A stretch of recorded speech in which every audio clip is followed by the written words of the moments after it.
Hi, welcome. Chapter 2, Inside Our Earth. The Earth, our homeland, is a dynamic planet. It is constantly undergoing changes inside and outside. Have you ever wondered what lies in the interior of the Earth? What is the Earth made up of? The Earth is made up of several concentric layers with one inside another, just like an onion. See, the Earth has three layers, namely the crust, the mantle, and the core. The uppermost layer over the Earth's surface is called the crust. Here you can see the outermost layer is the crust. It is the thinnest of all the layers. It is about 35 kilometers on the continental masses and only 5 kilometers on the ocean floors. So, the thickness or width of the crust varies on the continental mass and on the ocean floor. In this illustration, you can have a better understanding. This is the continental crust and this is the oceanic crust. Layer here is thinner, whereas the continental crust is thicker. The main mineral constituents of the continental mass are silica and alumina. It is thus called Sial. Si for silica and Al for alumina. The oceanic crust mainly consists of silica and magnesium. It is therefore called Sima, Si for silica and Ma for magnesium. Just beneath the crust is the mantle. Here you can see the second layer, mantle. It extends up to a depth of 2,900 kilometers below the crust. So, the mantle has a width of 2,900 kilometers. The innermost layer is the core with a radius of about 3,500 kilometers. See, this third layer is the core. This is the outer core. This is the inner core. It is mainly made up of nickel and iron and is called Ni, Ni for nickel and Fe for ferrous, which is iron. The central core has very high temperature and pressure, so you see it becomes hotter as you move towards the center of the Earth. So the crust forms only 1% of the total volume of the Earth. 84% consists of the mantle and 15% makes the core. See, the equatorial radius is 6,378 kilometers and the polar radius is 6,357 kilometers. So when we say as a whole, the radius of Earth is roughly 6,371 kilometers. Has anyone gone to the center of the Earth?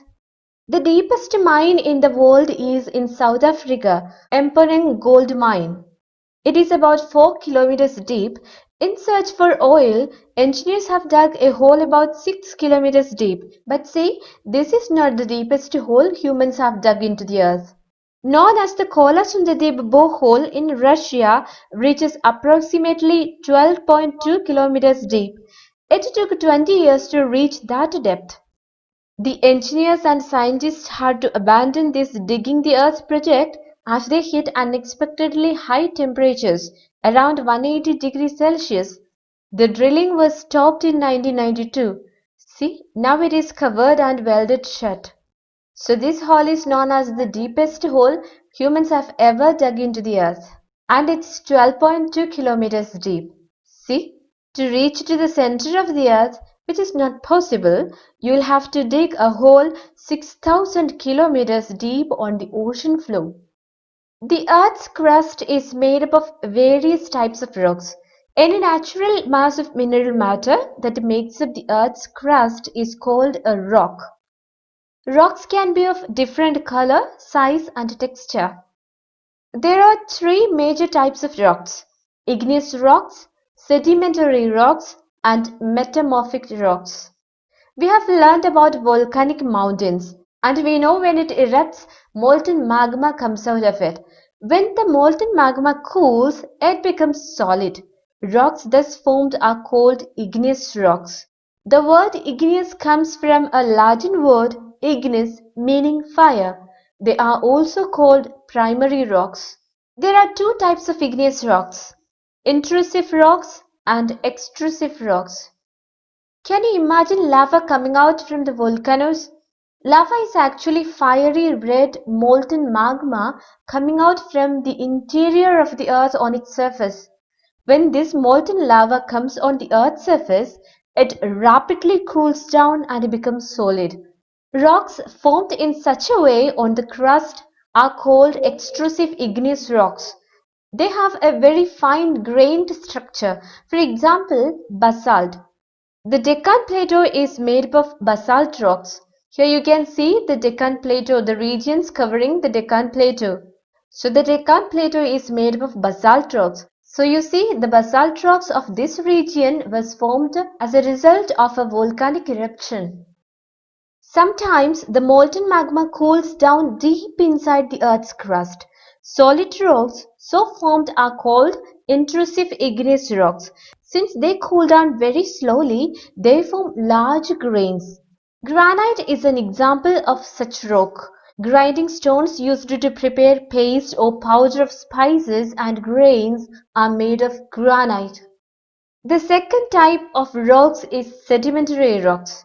Rocks roll down, crack and hit each other and are broken down into small fragments. These smaller particles are called sediments. These sediments are transported and deposited by wind, water, etc.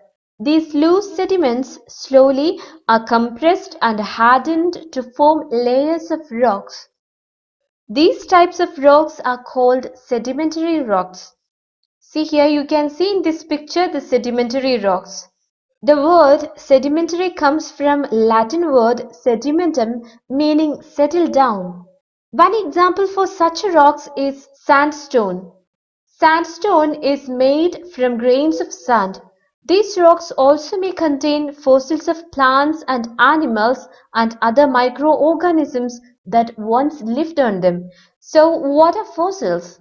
The remains of the dead plants and animals trapped in the layers of rocks are called fossils. Igneous and sedimentary rocks can change into metamorphic rocks under great heat and pressure. Metamorphic comes from the Greek word metamorphos, meaning change of form. For example, clay changes into slate and limestone changes into marble. So slate and marble are examples for metamorphic rocks. We know rocks are very useful to us. The hard rocks are used for making roads, houses, buildings, etc. Many monuments are built using rocks. Look at these images. Red Fort in Delhi is built using a red sandstone, which is a sedimentary rock. Hawa Mahal in Jaipur is built using pink marble. We now know the marble is a metamorphic rock formed from limestone. White marble is used in the construction of Taj Mahal. The Ellora caves in Maharashtra was carved out from the basalt, basically an igneous rock. You see, many monuments were built using various forms of rocks. You will be surprised to know that one type of rock changes to another type under certain conditions in a cyclic manner. This process of transformation of the rock from one to another is known as the rock cycle. Look at this illustration. You've already learned when the molten magma cools, it solidifies to become igneous rock. These igneous rocks are broken down into small particles or sediments that are transported and deposited to form sedimentary rocks. When the igneous and sedimentary rocks are subjected to heat and pressure, they change into metamorphic rock. The metamorphic rock, which are still under great heat and pressure, melt down to form molten magma. This molten magma again can cool down and solidify into igneous rocks. So you see, this process is called rock cycle. Rocks are made up of different minerals. Minerals are naturally occurring substances which have certain physical properties and definite chemical composition. Quartz, copper, gypsum are a few examples. Minerals are very important to humankind. Some are used as fuels. For example, coal, natural gas, and petroleum. They are also used in industries, minerals like iron, aluminium, gold, uranium, etc. Minerals are also used in medicine, in fertilizers, etc. Understanding what is inside this earth that we live is actually interesting and fun. We'll meet in the next class with new topic and new information. Thanks for watching and learning. Thank you.